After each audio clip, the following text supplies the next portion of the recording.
Morning to everyone. Now today we will discuss about the transformation in computer graphics. Means whenever we want to change the shape, size or orientation of any object, then this is called the transformation. Means how we will able to apply the different types of the operations on the image. If you want to shift the image, then that is the translation. If you want to rotate the image, then that is called the rotation. Means whatever changes you want to apply in an image, it is called the transformation. Actually, transformation consists of 5 types.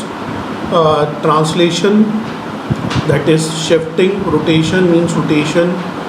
Scaling, if you want to change the size of the object, then that is called the scaling. And there are 2 other transformation, that is called the reflection. Means if you want to get the reflective image of any existing image, then that is called the reflection. And last one is the shear. Shear means distortion. If you want to apply force on any object, and after applying the force, the change you will get in the object shape, it is called the shearing.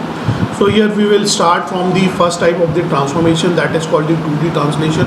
As initially I told you that the translation means the shifting of the image. So whenever you want to shift the image on the screen of the monitor from one position to the another position without changing its shape and size, then this is called the translation. Translation only shifting of image. Okay. So here you can see the equations: x dash is equal to x plus tx and y dash is equal to y plus ty, where x and y represents the old coordinates, old pixel coordinates before the translation. Means whatever the image you having, the existing pixel coordinates of that image is called the x and y. By whatever amount you want to shift that image, that is called the translation factor. So this is the tx and ty, and after you will get the new coordinates after applying the translation, that is the x dash and y dash. So this is the this is the whole equations for the transformations, okay. Now we can also represent these equations into matrix form, okay, where P is represent the old coordinate matrix, P dash E is representing the new coordinate matrix, and T is representing the translation matrix. Whatever changes will be apply on the image, it will apply on the each and every pixel on the image, okay. So this is the translation. Means if you want to change the position of the object, then we will use the translation, okay. So this is all about the equation of the translation. I told you that the translation move the object without deformation. Means the shape and size of the object will not be changed, okay. So this is all about the translation. I already told you to move a line segment, okay. This is the to move a polygon. Now sorry, we are moving to the second type of the translation, that is called the second type of the transformation, sorry, that is the rotation. Rotation means if you want to rotate any object in any particular direction by any fixed amount of angle, then this is called the rotation, okay. Means if you're having image, you want to show the rotation in the image. Means if you want to rotate the image on different angles, then we will use the this transformation, that is called the rotation. Rotation having a rotation axis by that axis or by about that reference axis or reference point, we will rotate an image. It is also consist of rotation angle, by how much amount you want to rotate the object, so it will decide by the angle. Or also that is a pivot point. Means if whenever you want to rotate any image or any object, then one of the pixel coordinate of the image, that is called the reference point. By that reference point you will try to move the object, you will try to rotate the object. So that is pivot point, or we can also say the fixed point, that will be the XR and YR here. So this is the equations for the rotations. Means if theta is positive, means If you are moving in a counterclockwise direction, then theta will be the positive. We will take the theta as a positive. We will take the rotation angle as a positive angle. If rotation is applying in a clockwise direction, then theta will be negative. Means if you are applying the clockwise direction rotation of 45 degrees, then it will be minus 45 degrees. Okay, you also need to interact with the some trigonometric equations, so you will need to be aware from these equations. In your lower class, you all studied this type of equations: cos a plus b, cos a minus b, sin a plus b, sin a minus b. Now this is the derivation of the 2D rotation, that how we are getting the equations of the rotation. So this is the rotation equations.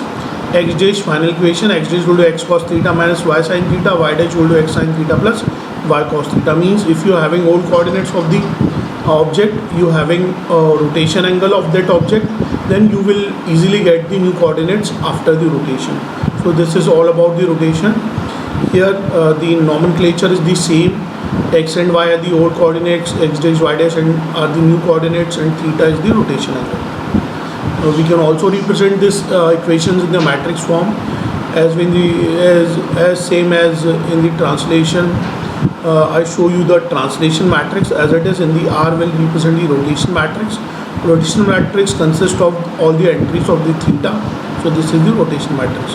P dash will be the same, the new coordinate matrix, and P will be the old coordinate matrix.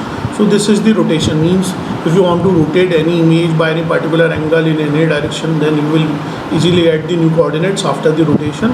Then you can easily show the both the image after rotation and before rotation. So this is some terminologies about the 2D rotation.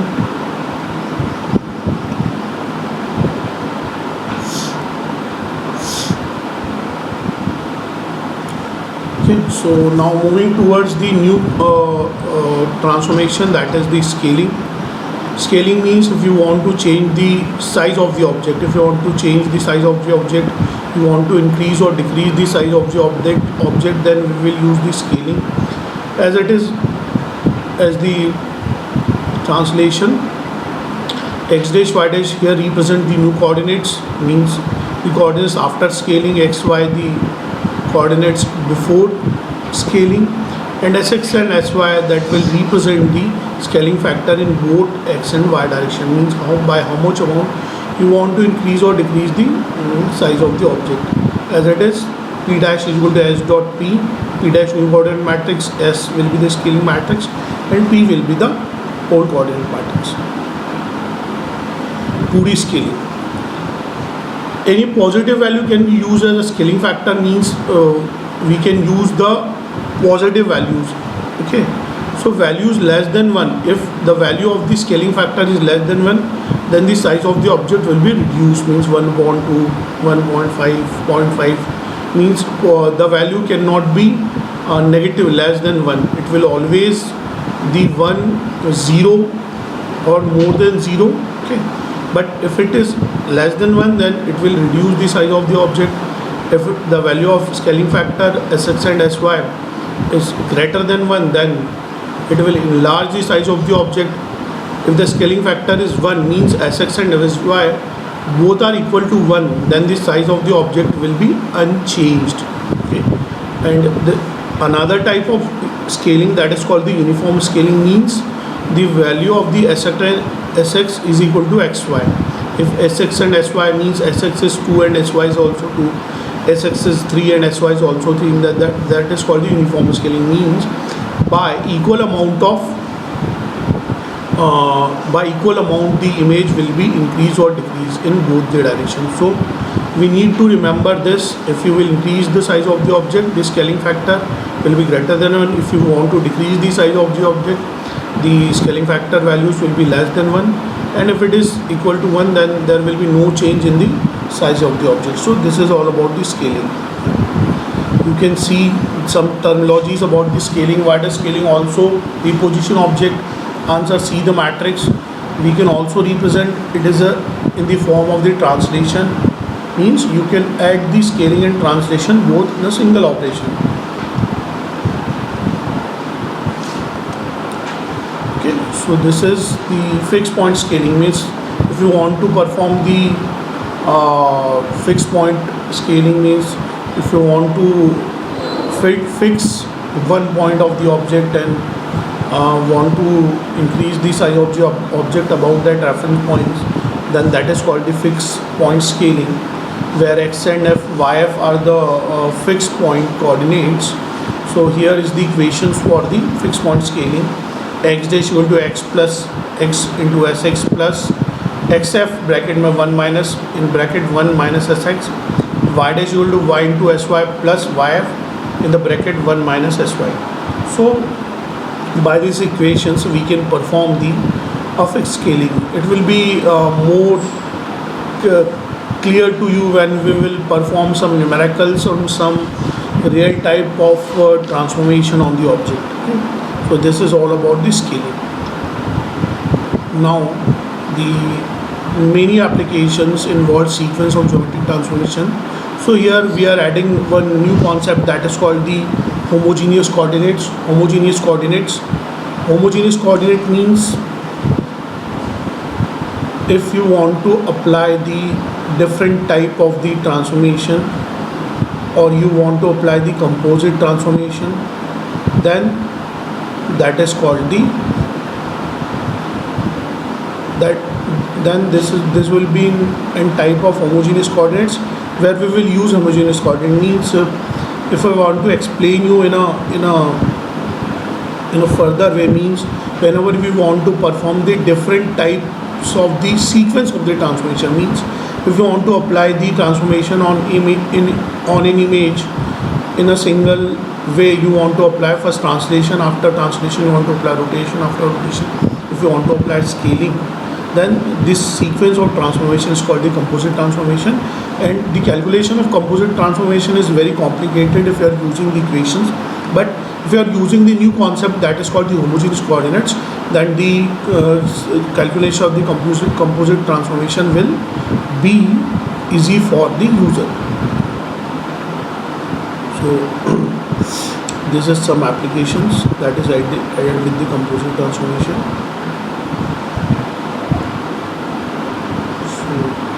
Now in the second lecture we will move towards the real application of the computer graphics, and we will add some numericals, that how we will apply the translation, rotation and scaling on the object. So this is all about from this lecture. We will move on to the new topics in the next lecture. Till that, thank you so much for watching this.